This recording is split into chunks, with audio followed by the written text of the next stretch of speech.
Call to order the City Council Business Retention Economic Development Standing Subcommittee. Councilmember Jeff Corris. Christy Holstitch. And why don't we start with public comment? We typically try and keep it to 2 minutes, but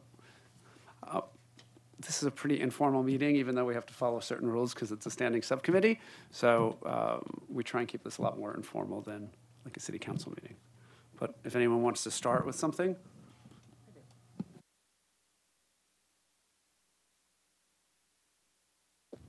Thank you. Thank you for doing this meeting and the other meeting, the town hall. So what I was trying to stress last time was that I think the city needs to take a stronger stand toward supporting locally owned business as opposed to just businesses, which I believe is the heart of Palm Springs. I mean, I think we need to have both national brands and local brands, but I believe it's what the locally owned businesses make Palm Springs like no place else. Plus, locally owned businesses tend to reinvest in the community. They give more to our nonprofits, and I think it's an important balance that we need to have. But they need special consideration. So there's a number of things I've looked at what other cities are doing that I thought is things that Palm Springs should look at. So one thing is that when developers have multi-retail or hospitality spaces is to require them to have a certain percentage for locally owned businesses, which I think would help. I think it happens sometimes naturally, but I think it would help a lot also towards the public perception towards larger developments. I think also that you can have a certain business diversity and minority-owned business requirement that a lot of other cities that have done all over, even San Francisco has certain things about formula businesses going into local neighborhoods. I think also there should be things for adaptive reuse of buildings. So historic buildings tend to have their own challenges, and I think if you had some kind of incentive for locally owned businesses to go in there, it would make a lot of sense. Also with vacant buildings, I think you'll find a lot of them have their own challenges, but locally owned businesses might go in there, and if there is a vacancy tax, maybe those funds could go towards helping locally owned businesses move in there. I also think the city needs a small business or,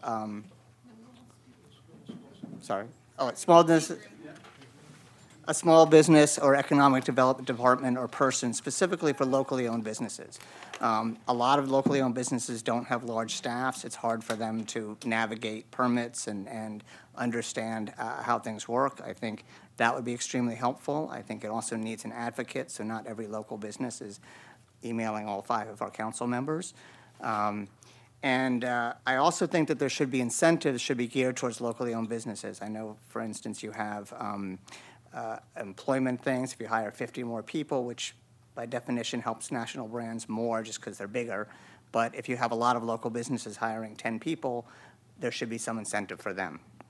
I'm also going to mention, as I've mentioned to all of you before, I think the airport, I know you don't control it, but should have more influence so that even though there's one cart coming up for renewal, that there is a portion of the whole airport, a real portion that's dedicated towards locally owned businesses.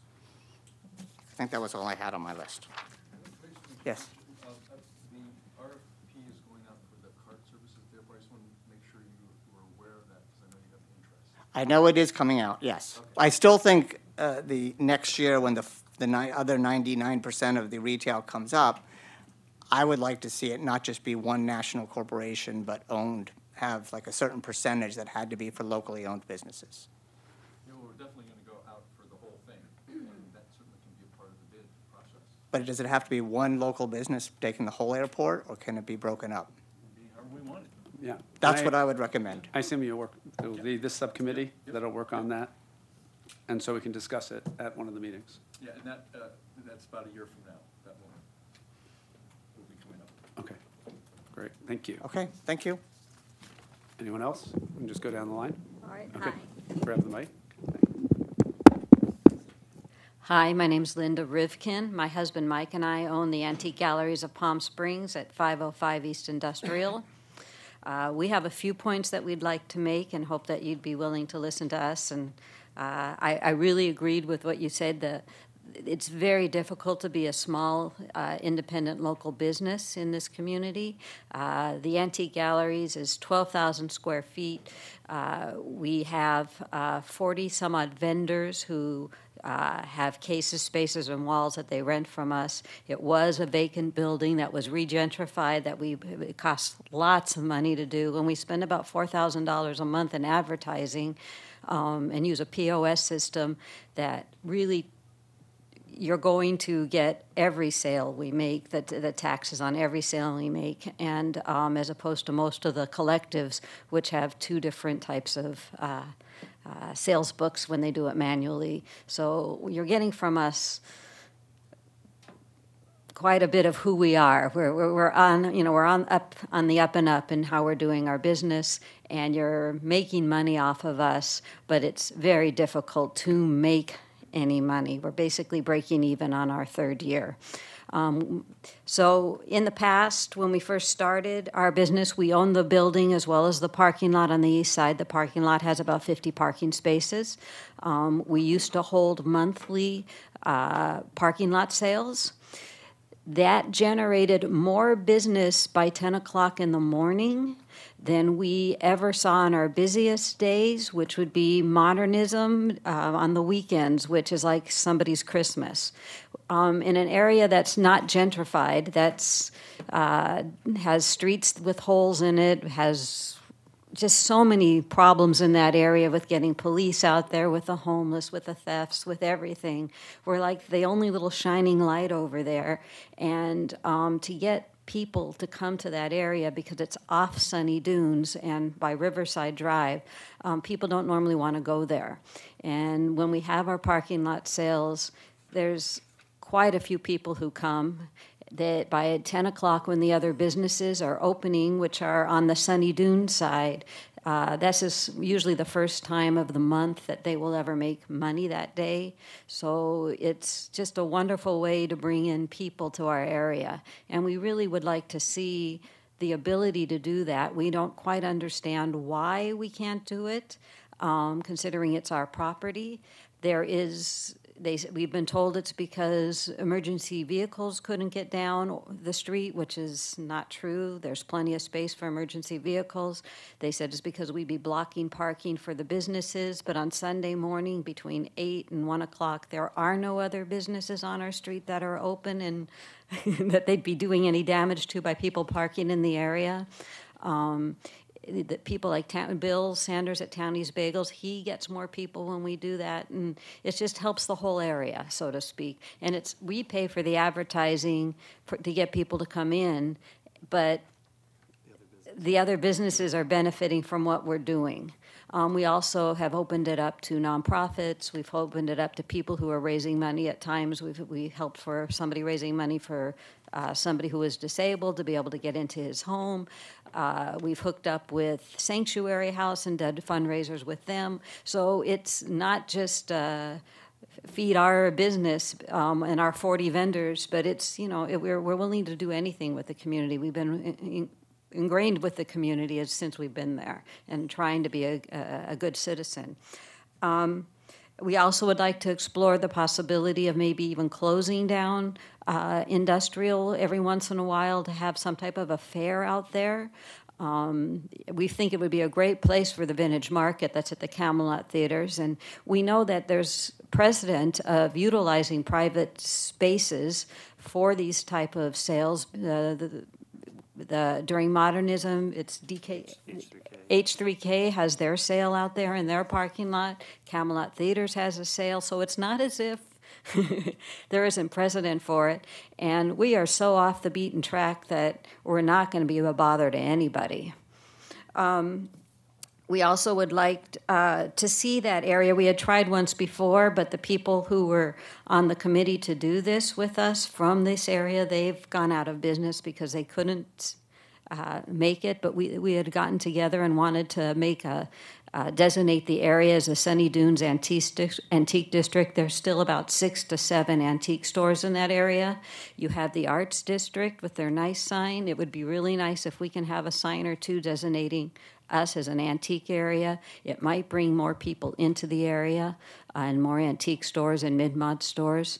And we own our building, but it looks like the rents out there are much more affordable than if you're on North Palm Canyon. Let's see. The final thing is that we heard that there's going to be some new grant programs coming out from the city for being able to put out awnings and get better lighting and such. And we would just like to know if that's going to be available, because we could usually like to upgrade our lighting because we're having such an issue with the vagrants in the area.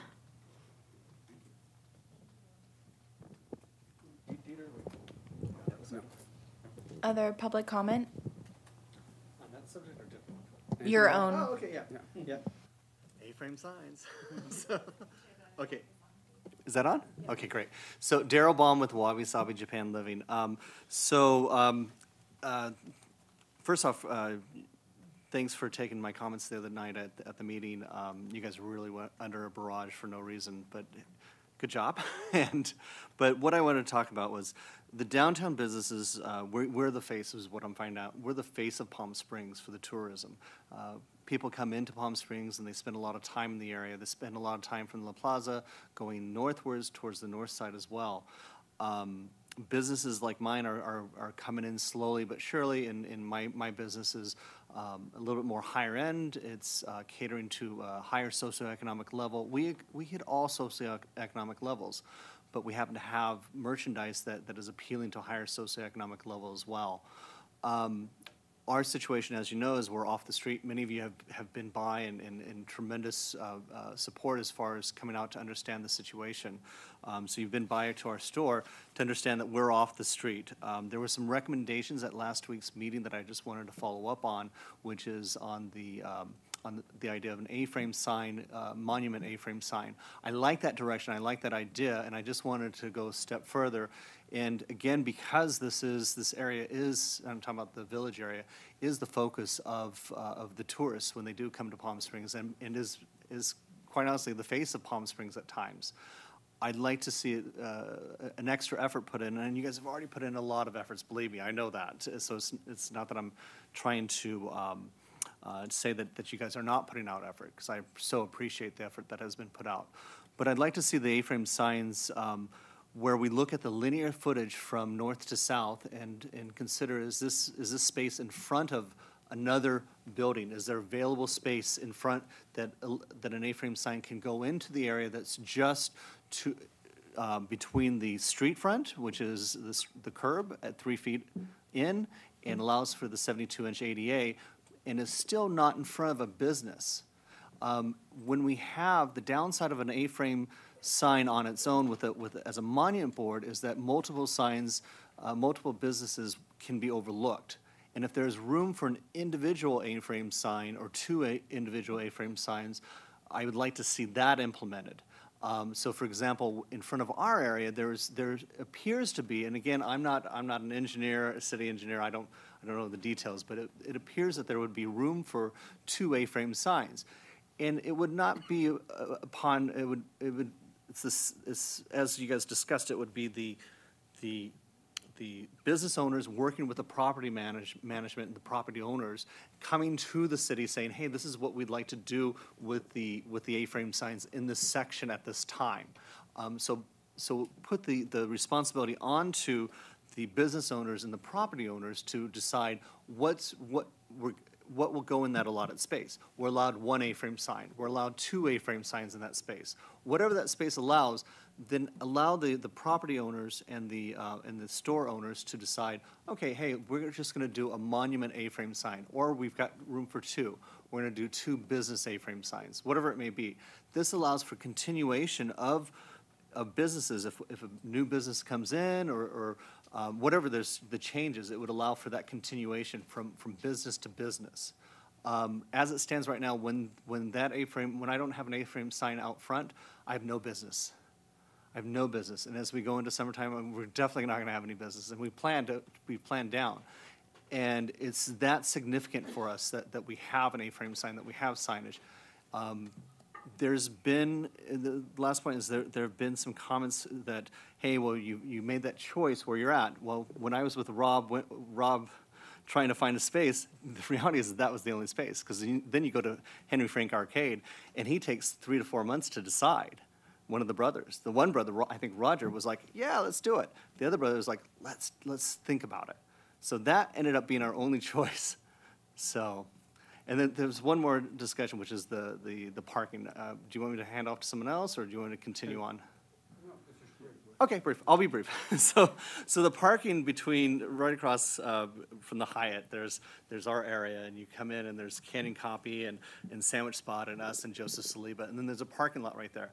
When the construction began with Westman Development, the Hyatt no longer offered parking and self-parking, and they started only offering valet parking at $25 a head. And when you go onto Travelocity and onto TripAdvisor, all the different places, you see this history, you read about this history, and then also you find out that that's what's recommended, is to park in that lot next to, right between Indian Canyon and Palm Canyon right there, the lot right next to our business. And what we find is that people are parking there from Tuesday to Thursday, or from Friday to Sunday, and they're taking up the spaces for the 24-hour period. Now, on the flip side of this, we have a bar there, the Hair of the Dog, and we have NYPD Pizza. The whole place flips upside down at night. It becomes a whole different clientele. And so it goes from very great middle socioeconomic to higher socioeconomic level to a hodgepodge at night. And so the concern is, hey, well, there may be people drinking and driving and such. So that does have to, we do have to take, I would recommend that you guys take that into consideration, that we don't want people out on the road drinking and driving as well, or drunk and driving. And so, and it could be that they're over-serving their patrons, or else someone who's petite can have 2 drinks and be over-served. We don't know. So, but anyhow, so that's my concern, is that can we turn this maybe into a 12-hour parking lot? So the first one's A-frame sign, second is the Hyatt park. Now we call it the Hyatt parking lot, because it literally is. Yeah, thanks.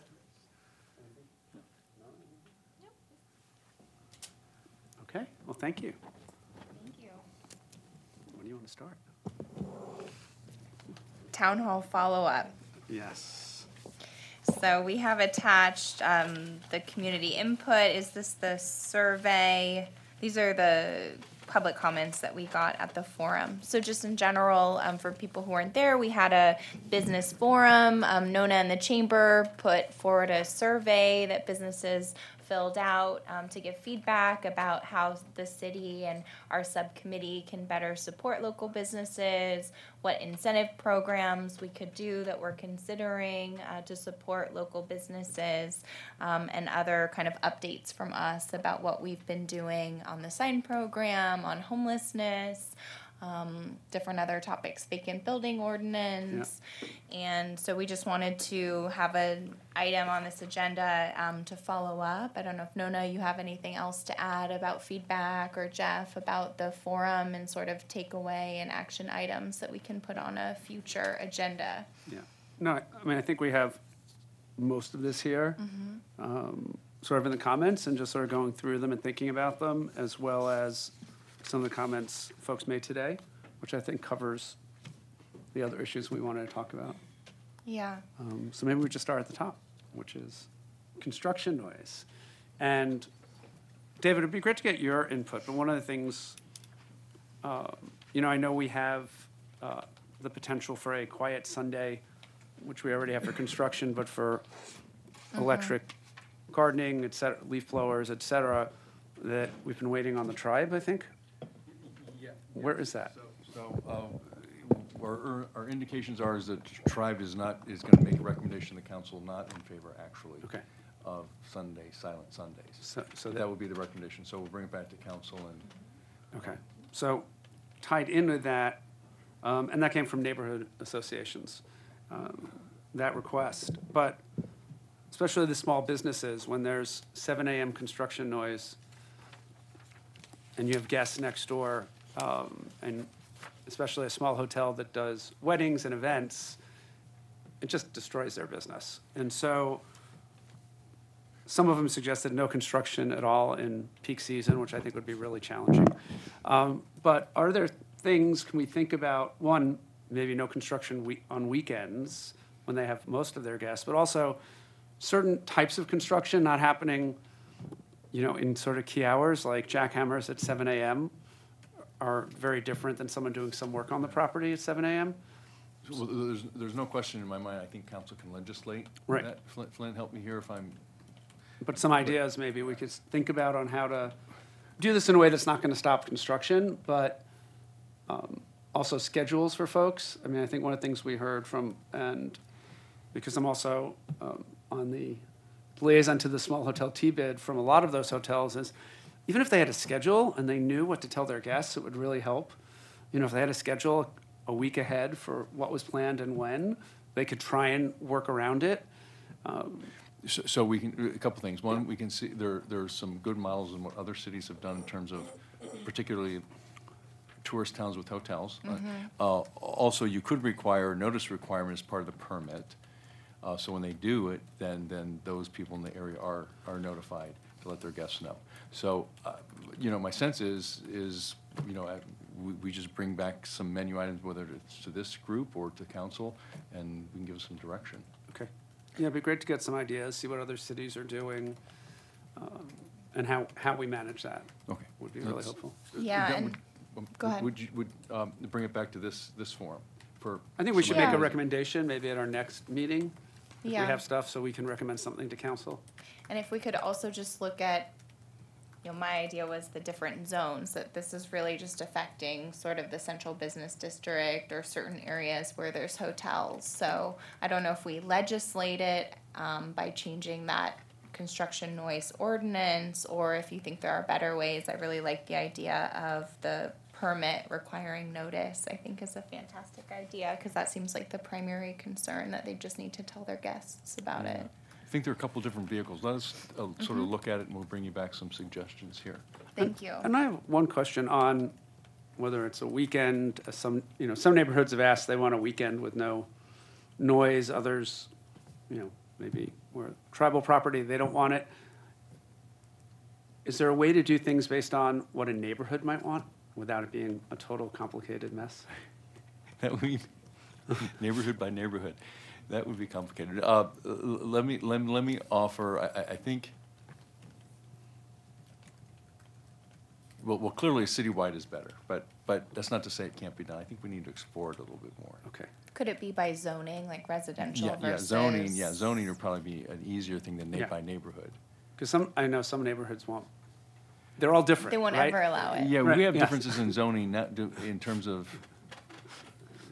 noise start time. We don't, but No, it's all the same, which Same. is Yeah. what my comment was at the last council meeting, is that we just have a blanket rule for the entire city. We want to balance some construction and making sure projects get done, but it's different in different districts. Yeah, and we might look at our noise ordinance, which does distinguish by types. So residential has separate requirements than commercial and industrial. So that might be a way that we can take a look at it. Or looking at proximity to residential areas where a construction site abuts an R-zone property or residential, that the notification requirements and start hours may be different. And then I guess the other issue that's come up, because now that everyone could do a decibel reading on their phones, they have a much better sense of problems. But when there are problems at 7 in the morning, by the time they get anyone who they can talk to, the problem's done. And so how do we manage that? I mean, I know we do it with vacation rentals now, so is there a way to deal with that? Because, I mean, the reality is there are some landscapers who start before 8 a.m., some who start around 6 a.m. Yeah, and so people feel they don't want to call the police, which we don't want them to do. So, is there a noise hotline that would go to the same place as a vacation rental hotline, maybe? Well, that's been a challenge, because you're right, we generally don't have people working at 7 a.m. We also have the challenge of the summer heat, or Right. 6 months out of the year. So it was geared towards allowing that early start. And then the added thing of the golf courses were exempt. Well, our golf courses were exempt. Because, Yeah, there's a provision in our noise ordinance specifically for the golf Golf courses courses. that does allow them to be Right, there at earlier. 5:30 a.m. yeah, even earlier. Right. So now, that being said, it's not to say we can't modify this, and there's no one working, they would call the police, it's likely the police wouldn't respond as a Right. priority. So, you know, you could modify code enforcement for early starts. So those things are possible, it just takes some effort, you can get there. But the key thing is, we'd have to come, you know, dealing with the landscapers in the summer heat and the golf courses, so those are the Right. other stakeholder side of the Right. stakeholder equation. Right, and earlier in the summer is something we can do. I think the concern I've been hearing at some of the neighborhood meetings is, it's going, we've started earlier, and then it just means they're starting an hour before we start. So, you know, starting at 7 is one thing, but when people are woken up at 5 or 6 in the morning, when you're not allowed, and if we decide we want to allow it, it's different. But, right, the complaint is people are not following the rules, and so that's the problem. Yeah, so the Without ways- calling the police, right? Yeah, so there are ways that we could, council could legislate a later start even for golf courses, and B, whatever that start is that you ultimately agree on, there are enforcement mechanisms we can do, even like, we start something new, we're gonna bring people in on overtime for these times to deal with when we have problem areas, to help correct the situation. Right. And So- some so of it's we- gonna be we do that. education too. I don't think a lot of the folks know that they're not supposed to be going that early. Right. Yeah. But I think when the temperature's over certain degrees, I mean, there's ways we can look at trying to do that, because when it's really hot, you don't want landscapers working at 2 in the afternoon. I get that. It just seems to me like the zone and Yeah. it's different per zone and per neighborhood versus, so Yeah. maybe we can look at that. Okay. Thank you. So the next, and by the way, we're following along for everyone. We have this summary attached to the notice, so that's The what we're second looking page. at, the second page. So local business support. And a couple of these are, and sort of what Jeffrey brought up today, is whether, and I don't know if we've ever done this, David, and how the best way to do it, and maybe this partnership with the chamber here, but having a liaison, I think especially in planning and building is where it comes up the most, for small businesses. Someone they know they can contact and answer questions, who specifically is really knowledgeable about that. So I don't know if it's something we've looked at before, but it has come up from a couple people, and Well, we certainly have at the capacity in economic development, Kathy particularly has been, and Kathy deals with a lot of businesses, answers a lot of questions, so that we can handle. I think more it's like the local preference. We've gone through different periods where we've had more local preference. They've got a 5% when we do RFPs and things of that nature. Beyond that, requiring local, council hasn't done that, but that's not to say that you couldn't. When I look at some of these, like for example, the person that wanted to do the tourism app, you know, the tourism stakeholders themselves decide, no, we don't like that app, we like this. So there's those kinds of factors, and then and I look through some of these, you know, there are times when we've had more incentives than less incentives. So it's all doable. I think it's just, you know, getting your arms around which of these policies you want to focus on. And I think one of the main takeaways, and we really heard you, was that local businesses feel like they want more support, especially as these national chains come in. And that was really helpful for us to hear, that even looking at the media and the social media that the city is often sharing. And Lots of cities that do this. Sure. So we took that to heart, and we really heard that. And for me, it was two things. It was practical support. So that would be great to talk with Kathy about how we can do that and have a liaison, or really help our local business owners. And then two, for us, business incentives. And I know when we've been talking about business incentives and restarting some of the grant programs, we really have been hearing from local businesses that that we need to prioritize local and smaller businesses. And so that's what we're thinking, and that is all really helpful feedback for us as we move forward in talking about incentive programs. Yeah, and I think on some of this, so one thing, and it's something Nona and I have been talking about with the chamber for a couple of months, is how do we come up with a good way to promote what's unique about Palm Springs, and that is going to be the individual businesses who don't have the marketing power of a national brand. And, people like unique things. And I think one of the things Nona's told me, when people come to the chamber, they're like, okay, what's unique here? What's different? And so I think that's something we're going to work on and over the summer and really come back with something that we can do in partnership with the chamber to really help the promotion piece of it. Because I think that's that's the other piece of it, is the promotion piece to do that. And I think we can come up with something really good and fun and a really way to promote that, because I think it's part of Palm Springs. And, when you look at, when Alaska Air does their Palm Springs issue, it would be great to be able to do, shop unique Palm Springs and have a website with that and things like that, where we can be really letting people know what's unique about Palm Springs, because small businesses can't afford to buy a spot in that while the national brands can. And so I think that's the kind of thing we want to really focus on, how the city and the chamber can partner on this to help the local businesses. So The other thing you can consider is, the much larger picture. I mean, if you think of, can we get you a few $100s for a sign? And a lot of small businesses really can't even take the match. It's $5,000. The larger issue what we do is we're putting almost $15 million a year into economic development businesses of getting people to your doorstep. I mean, when you look at the convention center, the incentives for the hotels, the whole downtown project, all that stuff, the focus and energy and the dollars to do that was to increase the numbers of people in the city. Which, if you just look at hotel occupancies and TOT, how it's increased over the years, I think that's been a good strategy. I think what you're seeing, you would like something a little bit more than how do you help you more directly. So I think we've kind of been successful on the big picture, and now we need to fund a little bit more to the smaller picture. And so maybe that manifests in a little more local preference. Maybe it's a higher percentage. Yeah. I don't think there's any local businesses. Take the mic, just because. Yeah, go ahead. Can you give me- Is that better? Yeah. I think most local businesses are thrilled with the conventions and the downtown project and the traffic it's brought. There's no question about it. But it is the preference to local business that I think is needed, because even now downtown, the new businesses in the new downtown have a great sign program, and they have huge signs on their buildings, which is nice, but nobody else can get that same, a local business can't really get that same preference to it.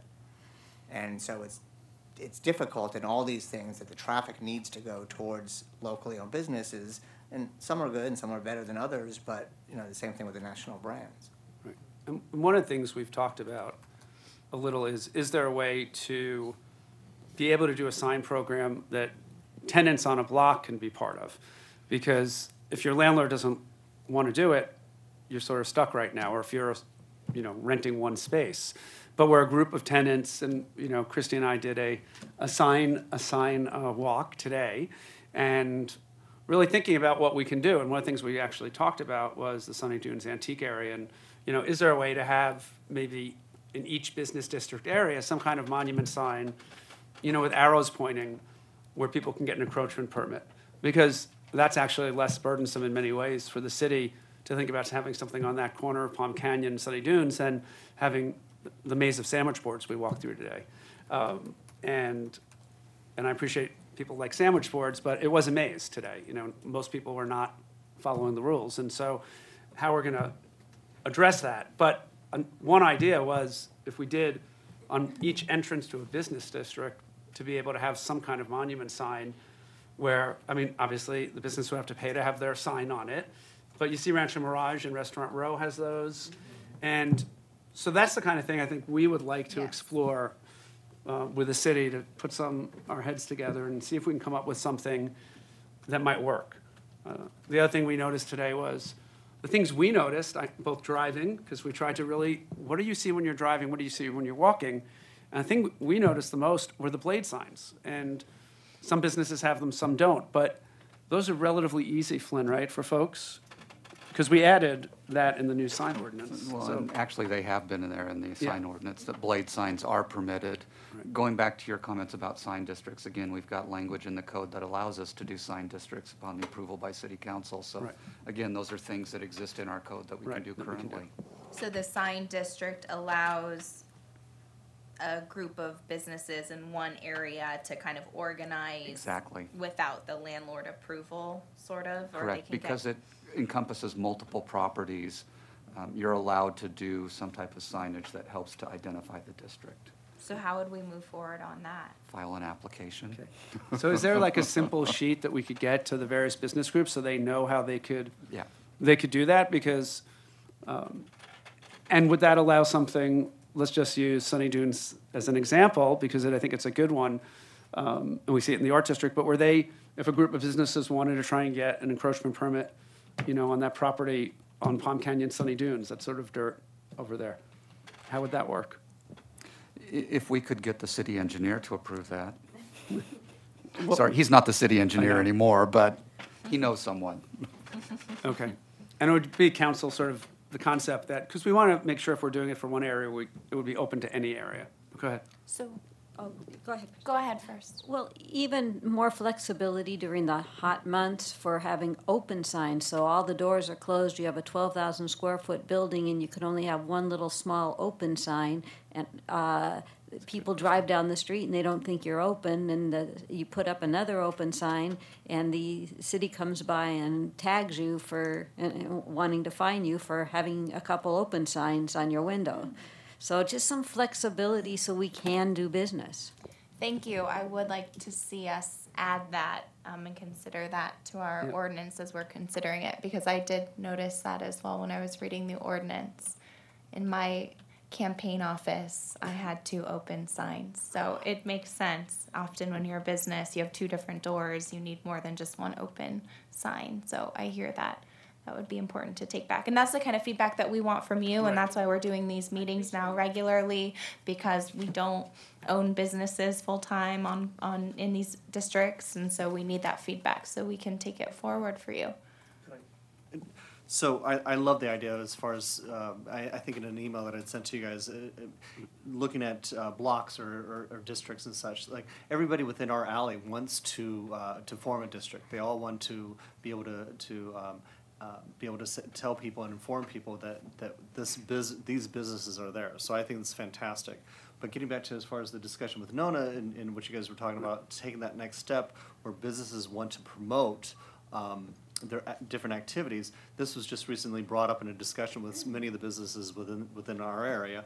Like, how can we pulse promotional activities during downtime, such as Coachella Valley, when that Coachella concert. During that period, all the hotels are taken up, but they're partying, but they're not out shopping. So, if we were to have some type of strategy as for the downtown district, of how we can promote business to locals, and it's not all about promoting for locals, but the strategy needs to be flexible and such that we need to look at local residents. We need to look at really pulsing hard when we have a major activity such as, say, the Women's Weekend or the Boys Weekend or Modernism Week. We're already pushing hard, but how can we tailor that for the businesses and be able to bring the businesses along in that success? So it's, we were just talking about it. I was talking to Joy about this. She said that she used to, there used to be some type of fund set up for specifically for that, to be able to promote businesses during those periods. So, yeah. Thank you. And so we'll work with the chamber to do some of that work, because I do think that that's an important role of the chamber. Because fortunately for us, a lot of those visitors come into our office. So it's a good chance for us to be able to give them something to walk away with that, would advertise our local businesses. I think that's a really good idea. We could do that pretty easily. And it would really help us, because a lot of times they just want us to sit there and plan their weekends for them. So if we had something to give them, it would really save a lot of staff time. So it's a good idea. It is. Thank you. Yeah. Okay, anything else on local business support? So if we could, though, get more information about the sign districts. So that's something that's existing now that doesn't require council approval. It's already in the, it's in the code, but it requires council approval approve the sign district. district. So business districts can currently apply for that. Yeah. So maybe if we could get a fact sheet or something like Okay. that, and then we can distribute that to the stakeholder groups, Main Street, merchants, things like that. That would be great. So that sounds to me like it would solve a lot of the problems. But also I need something, whoops, I also need like a short-term fix too, because if we go without an A-frame sign, you walk by, you saw mine is on MCB property, but it's still illegal. So it's like I need some type of short-term fix, because otherwise I'm just gonna wither away.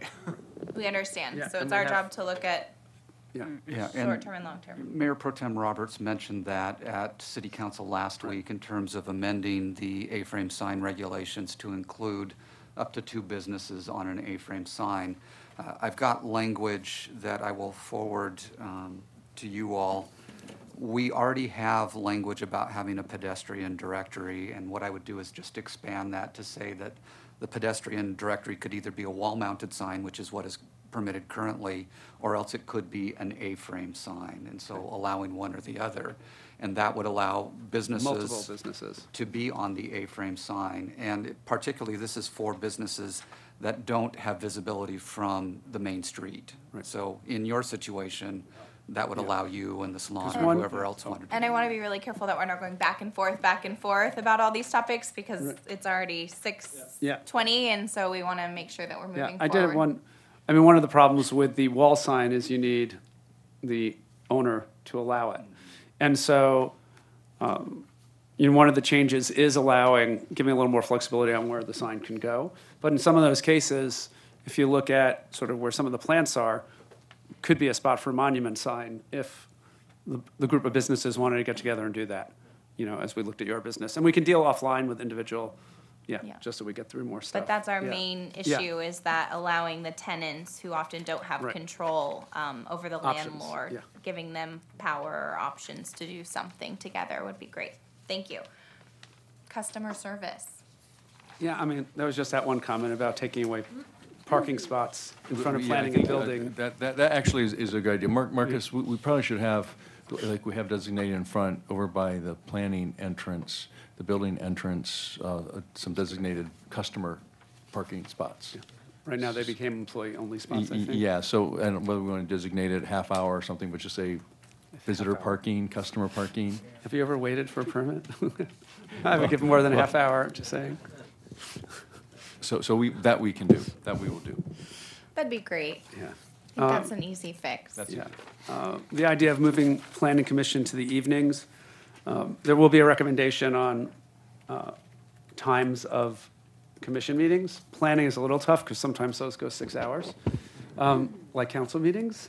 And that's hard with volunteers. It's hard enough on those of us who aren't, and staff. But there is the desire to make things more accessible, because if you're working a full-time job, you can't get to planning commission. And even if things impact you, and we have to figure something out for that. I don't know what it is, but I would definitely challenge. like us to see Yeah. doing a long-term plan of moving a lot of the commissions Yes. to evening hours, so that working people who work normal business hours can participate. that will be coming to council. Which is one reason why we did this now at this time. Right. And we worked really hard with the forum, scheduling that for everyone. Broker, business communication and networking. Mr. Stewart suggested the city facilitate a quarterly meeting with commercial real estate brokers. They're all welcome to this meeting. I think that's the purpose of this Yeah. meeting, and why we started doing this as a standing, meeting, so that we can meet regularly and hear from everyone in every industry. And I can target them. Okay. Oh, great. that'd be great. Great. That'd There's be great. also a lot of cities that facilitate meetings between local businesses and developers, besides the incentives, just so that they get to know them. And most of national big developers deal with brokers, or they go to big conventions, but they don't always know the local businesses. So that might be a way to facilitate that. Are those through chambers of commerce, or were those It's usually? usually through the city. I mean, Austin does a lot of this, where they facilitate meetings between developers and entrepreneurs and local businesses. But, the chamber could do that as well. But if you're looking at, where the Regal complex is, or other places, or the Andaz, they probably don't know a lot of the local people. Thank idea. you. And we We do could talk have a about lot that of, too. yeah, it's just about bringing Yeah. everyone together, because we do Right. have a lot of different, we have CVEP, we have Yeah. us, we have the chamber, making sure everyone's at the same table, I think is really important. Good idea. Good idea, thank you. business attraction, industry diversification. I think that's what we're doing. You gave comment, Dieter, about that, about your neighborhood, sort of the businesses there. That was helpful for us. I know you gave us a full report, so thank you for that. But I think one of the things maybe, because there is sometimes such a focus on sort of the core of downtown and uptown, to really look at some of our other commercial areas, whether the parts of Desert Highlands, near Sunny Dunes, and how we can let sort of potential businesses know their lower rents, right, than for people who can't be on Palm Canyon, and especially if we can come up with a way to let people know those areas exist and what kind of businesses are there. And to the extent we can have a theme in some of them, like Sunny Dunes is, I think that really helps because it drives people to an area they might not naturally go. But if they know, oh, wow, there are a whole bunch of these kind of businesses, that hopefully will create businesses and create jobs, which I think was the point, and I thought was very well taken. So, and that's yeah. And that's what we're working Right. on in this subcommittee. So that was really helpful. Is we understand that we want to incentivize and help businesses all over the city. We want to have lots of different commercial districts, and so we're thoughtful about that. You want me to take the next one? Next topic: talent, workforce development, training. Right. Adam Gilbert suggested the city incentivize bringing educational opportunities to Palm Springs. That wasn't a plant. No. We don't have time to talk at home before. That was my husband who testified and gave comment. It's interesting because there are a lot of opportunities, training, different conventions that happen elsewhere and happen in the Inland Empire. And I'm thinking about how we can incentivize those types of training because both we have businesses who are saying they need trained workforce, and then we have a workforce who's asking for training. And we can't get it here.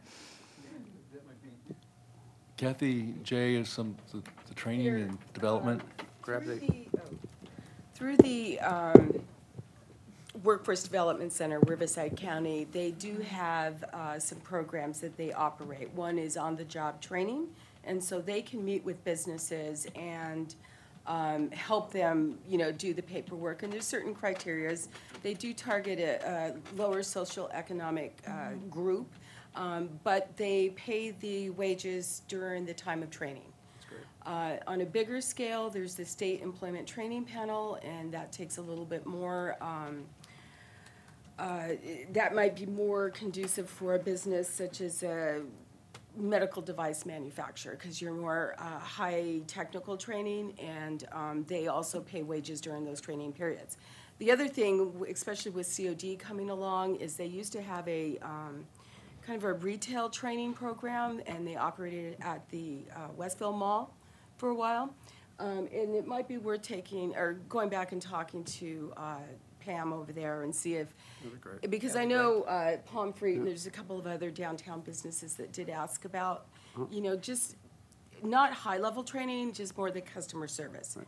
How do you talk to people? How do you engage and interact? And, maybe even going so far as what events are going on in the city so that, they can tell people more about what's going on. And one of the things that is happening in the Greater Palm Springs Convention and Visitors Bureau, when I joined, one of the first things I asked is to look at other cities do the Certified Tourism Ambassador Program, where people, frontline employees, whether it can be police officers, it could be city staff and building and plant, anyone who deals with the public, retail, a lot of hospitality, obviously, will be trained, and they're going to cover the cost and in the brand as well as customer service, so that they become brand promoters.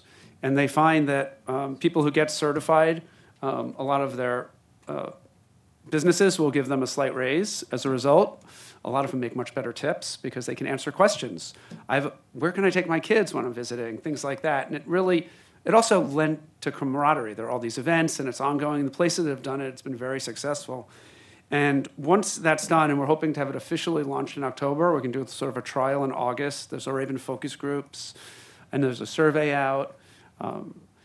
Is a second piece, which is something that came through the chamber and Patrick's service when he was chair, is how do we train folks who don't have the ability or to leave and go do a 4-year tourism degree and come back to move up in management, not just, the base entry jobs. So the next phase of this is going to be with the Convention and Visitors Bureau to start a training program to help people move up into management.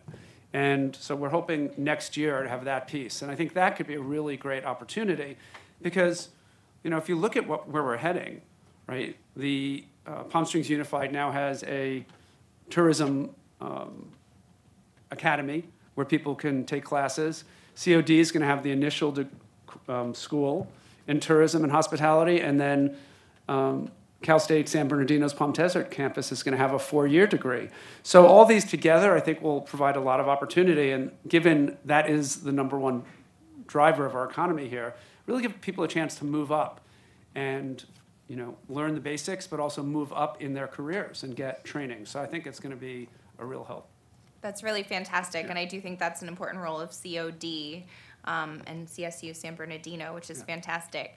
I think Adam's comment, because I experienced this too, lack of training opportunities for professionals in Palm Springs or for, middle income people, and there's startup weekend that happens at UC Riverside, or, there's weekend trainings and conventions that are accessible to working people that just don't happen here. And so what we can do as the, industry together or as a city to actually incentivize or, recruiting and reaching out to those types of opportunities to bring them here, because it really is a big problem that we lack access to training opportunities. So more than workforce development, I think there's a small percentage of our residents or workforce maybe who are using workforce development type programs, but if there are other programs that are available or that we could bring here, I think that would be really helpful. And just to throw in real quick, the social media and marketing on a basic scale, that's why the chamber really created that co-working space. So we have 32 high tops that you just come in and plug in. And our thinking was that we would do these small groups with basic social media, basic constant contact, basic skills in classroom styles for, just 3 hours at a time, but do multiple classes. So that's on our board's agenda to do that and offer that. So definitely, I think that co-working space would be perfect for that. Yeah, that's great. That's great. Thank you. We don't have to talk about Measure C. There's enough of that.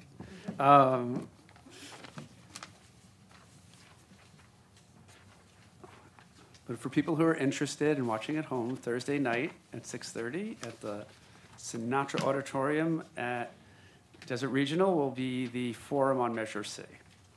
And the both sides will be there, different angles, people will be able to ask questions. So it's a good opportunity for people to ask those questions. Just really quickly here, Tim Siegel, wayfinding. So he commented that people see vacant lots. I actually think this is part of, for Sunny Dunes area, that people don't go further or know that there's businesses down the way. So that actually is what we're talking about, having that monument type of sign to promote certain districts would be helpful to solve that problem. He suggested a program for visitors to donate to local homelessness agencies rather than panhandling. This is separate, but something I've thought a lot about. Laguna Beach does this, where they have cute little parking meters that are all painted different themes, and then people can donate and just give money there. I've talked to the police department in depth, and they said that's part of the problem of having people panhandling downtown, is that it's just a magnet. They know that people will give money, tourists who don't know that money isn't often helpful for people who are homeless.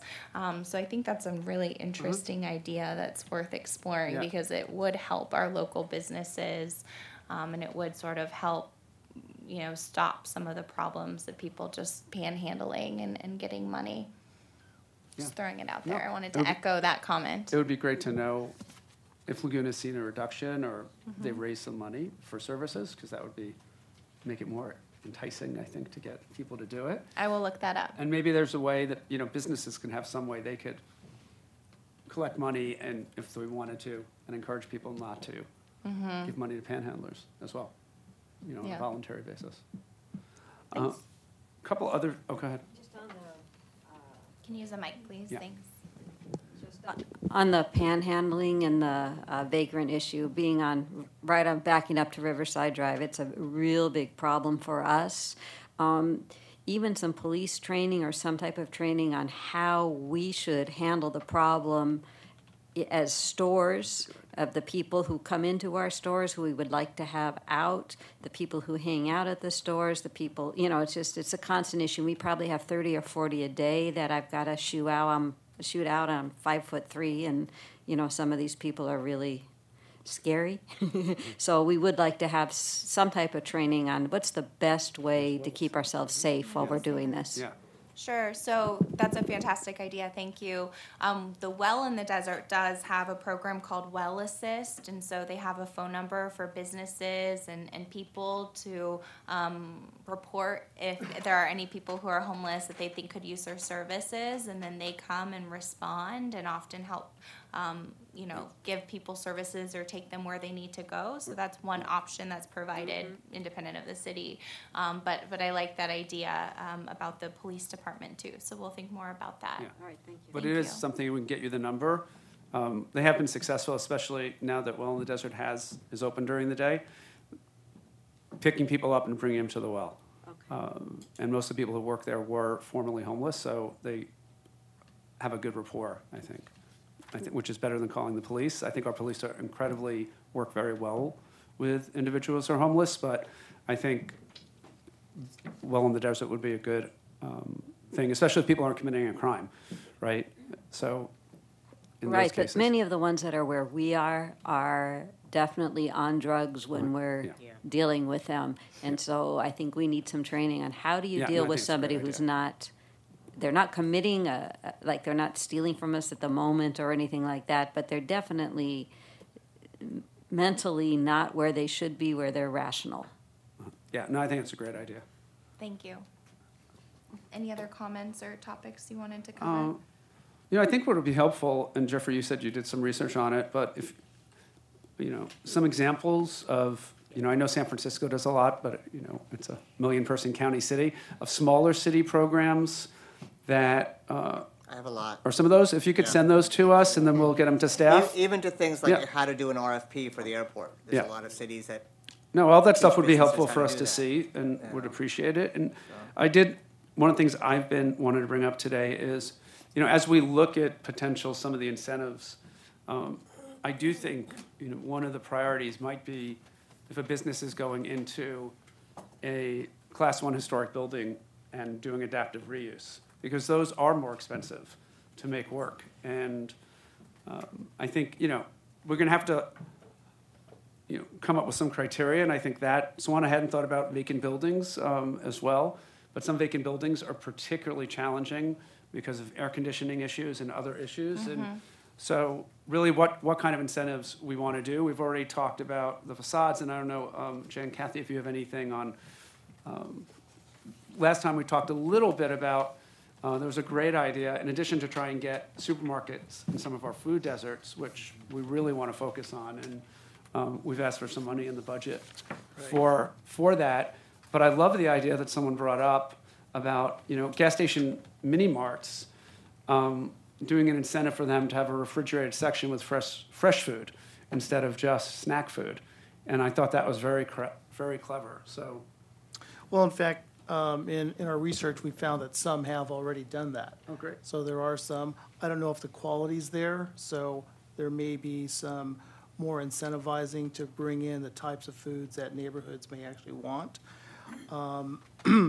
There's that. Plus, in terms of the incentives, we believe it's wide open, and if we're moving on to the next section in our agenda, Yeah. this would be homework for our subcommittee members Okay. to start to look at the history of what's been done in the past in terms of incentive programs, and ladies and gentlemen, it'll be this sheet here.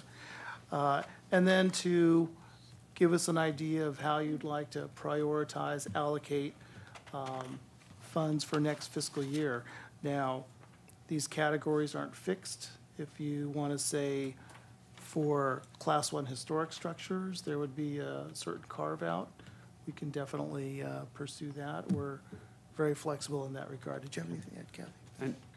And David, what are we, I know we have some carryover money, and then I think we're putting more money in those, I don't remember from the budget subcommittee what that recommendation Well, currently what is the carryover? Could start there. Do you recall the incentives? We should have, Right. And these were for, the carryover totals about $240,000 right now, but that's for projects that are already in the pipeline. That have kind of been, And some of those may or may not. and that's Okay. the key. actually, the 243 is the available balance. Oh. The 270 is what we're holding for the big project, the Arrive, and then 4 small ones. which we're waiting to find out on. Right, and, Those are all prevailing wage issues we still need to find out, or most of them. yes. So the incentive, one of the things that I'm doing with the council next Wednesday is there's a few other items that I'm going to be proposing for council to consider. One of that was the incentive. I'm going to need some help on remembering the amount. I think it was 200,000, a quarter 50. Is what we were recommending, in Quarter million, addition yeah. to, This, okay, thank right, you. about 5, but there's about half of the 5, that 5. Right. But it would be at least 5 new, I mean, not new, but available for things that Possible. we could bring back then to the next meeting and talk about allocating. We can just do a broad, let's see, sort of a broad category, and then at our next meeting, really talk about where we want to focus it. But I think we're pretty much agreement on, the one thing we really want to see is what we can do on a grocery store in the food deserts and fresh food, because it is a real issue, I think. And one thing, Yeah, grab the mic. I know that the city partners with the Certified Farmers Market, and they do the weekends, the pavilion. Yeah. And it was brought to my attention that that could possibly be done up at Desert Highland, where they accept the EBT and things of that nature, and bringing maybe a fresh food option to the community in that Yeah, like way. once a week up there would be Once great. a week or once a month. Yeah, It's Yeah. a great idea. yeah. In fact, maybe we can do it once a month there and once a month potentially down near Demuth Yes. as well. And so it's not always in the center of the city, to make it easier for folks. So They maybe we move can it talk to them. inside during the summer, Yes. right? So it Yeah. would have to be after it could be that, inside. inside James Right. or Jesse. Right, for the summer inside the community centers could Yeah. work. It's a great idea. Be a great thing Thank to you. try, Yeah, actually. actually, it would be. Yeah, that's a great idea. Problem solved. Boom. Wow. Thank you.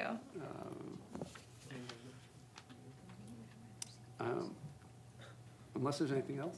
I don't think so. I think it makes sense, where we're thinking about this, to do, we're trying to figure out a schedule for these, but probably every other month, so there's enough time in between to actually come back with specifics. So do this the second Tuesday in July. I know it's ran by the Cultural Center. Yeah, I don't know how they run that one. it or So how we'll they- Yeah. start, we'll reach out to them Yeah. and see if Yeah, we can we get reach out them to interested. And Michael. if they're Yeah. not, then we'll have to brainstorm to see how else we can do it. I'm sure when we look at their grant, they, Yeah, they might be that's- incentivized, and, and maybe there's a little more support for them to try and do a second one at the same time in other areas, or different time of the day or something, Well, I think that would, Right. particularly as part of this 250, you incentivize them more to Right. get started. to get started and see if it works. And I think they'll Give see them- it's going to work good. Yeah, I and think it'll then work well. Some incentives to get it started. Yeah, I think it's really smart. Good idea. So then our next meeting will be the second Tuesday of July, which is July 10th at 5:30. Yes. And in this room, if we can, I think this works well. And even if we Yeah. have more people, we have enough chairs, and, yeah. So if we can, if you could help spread the word to all of your different communities and groups and merchants, that we really are going to start moving forward on some of these business incentives. And I have to say, one thing that was frustrating about us doing the survey, because we really tried to talk about incentives and different programs the city can do, and it really kind of got into the minute details of the sign program, or different issues which I know are really important to our businesses and we also want to address, but we also want to talk about programs that the city can do that's within the scope. So thank you for looking up different programs and coming to us with those ideas is really, really helpful for us as we're doing that Yes. starting in July. And between meetings, please reach out to us, because Yeah. that lets us prepare and come up with ideas and bring stuff back, and we'll work with staff on some of these, so at the next meeting, we actually can have some suggested proposals to bring. Yep. You can email us, call us at this- City Hall. yeah. Please let us know your feedback, and we'll hear it and bring it forward. Well, I want to thank you, because we've been like mosquitoes swatting at the city, you know, attacking the city with no one ever responding, so thank you very, very much. No, and thank you all for coming, appreciate it. Thank you.